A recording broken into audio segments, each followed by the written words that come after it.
कश्मीर से अनुच्छेद 370 हटाए जाने का खूब हो रहा था विरोध। अब देश की सुप्रीम कोर्ट ने भी लगाई मोदी के फैसले पर मुहर। कुमार विश्वास ने भी ऐतिहासिक आदेश को खूब सराहा। मोदी सरकार से भी कुमार विश्वास ने कर दी बड़ी मांग।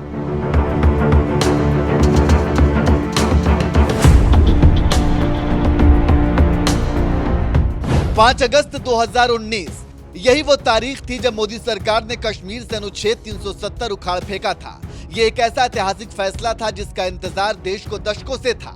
ये इंतजार खत्म हुआ जब मोदी सत्ता में आए और साल 2019 में इस विवादित अनुच्छेद को ही खत्म कर दिया गया।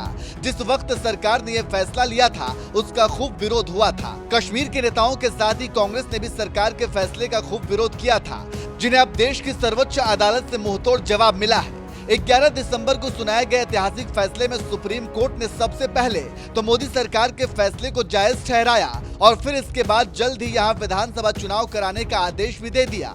कोर्ट के इस ऐतिहासिक फैसले में जहां विपक्ष को मानो सांप सूंघ गया है, तो वहीं दूसरी तरफ देश के दिग्गज हस्तियां कोर्ट के फैसले का स्वागत कर रही हैं।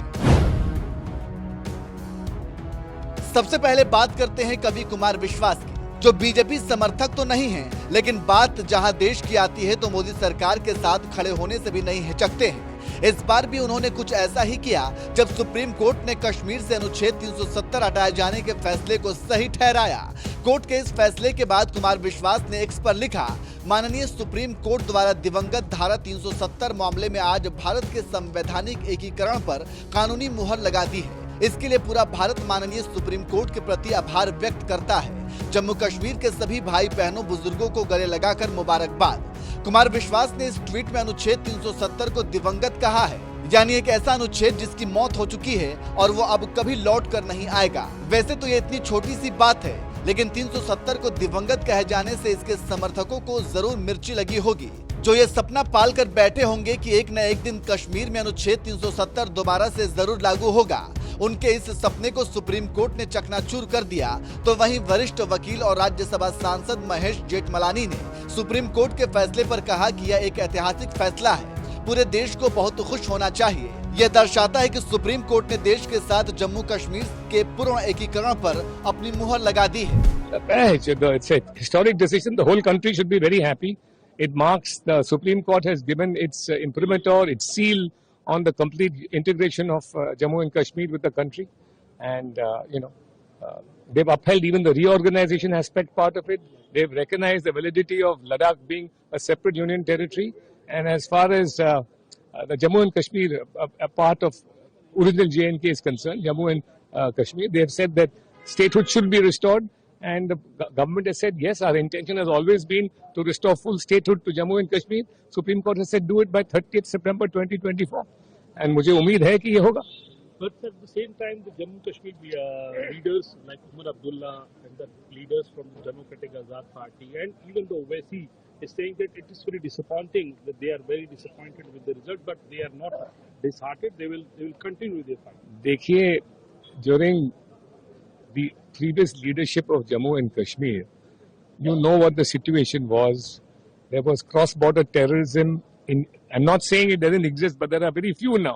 But cross-border terrorism was rampant in Jammu and Kashmir. और देखिए, ये जो लोग हैं, उनकी दुकान बंद हो गई है आज। ये नए एडमिनिस्ट्रेशन के वजह से जो वो पैसे बनाते थे और अपने हित में राज करते थे, वो तो पूरी तरह से भी बंद हो चुका है। तो उनकी शिकायत तो होगी।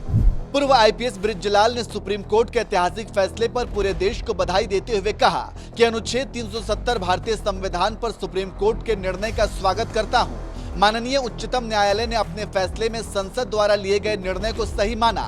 अब आर्टिकल 370 इतिहास में विलीन हो गया। अब वहां के वंचितों को न्याय मिलेगा जो अब तक दरकिनार कर दिए गए थे। आरएसएस ने भी कोर्ट के ऐतिहासिक फैसले को सराहा। संगठन के अखिल भारतीय प्रचार प्रमुख सुनील आम्बेकर ने कहा, सर्वोच्च न्यायालय द्वारा अनुच्छेद 370 समाप्त करने को वैधता प्रदान करना स्वागत योग्य है। आरएसएस इस निर्णय का स्वागत करता है। आरएसएस शुरू से ही अनुच्छेद 370 का विरोध करता रहा है और संघ ने इस विषय पर कई प्रस्ताव भी पारित किए हैं और सभी आंदोलन में भाग भी लिया है। यह निर्णय राष्ट्रीय एकता को मजबूत करेगा।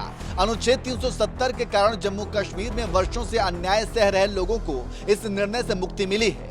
अनुच्छेद 370 पर सुप्रीम कोर्ट के आए ऐतिहासिक फैसले को लेकर सोशल मीडिया पर कुछ इसी तरह की प्रतिक्रियाएं आ रही हैं।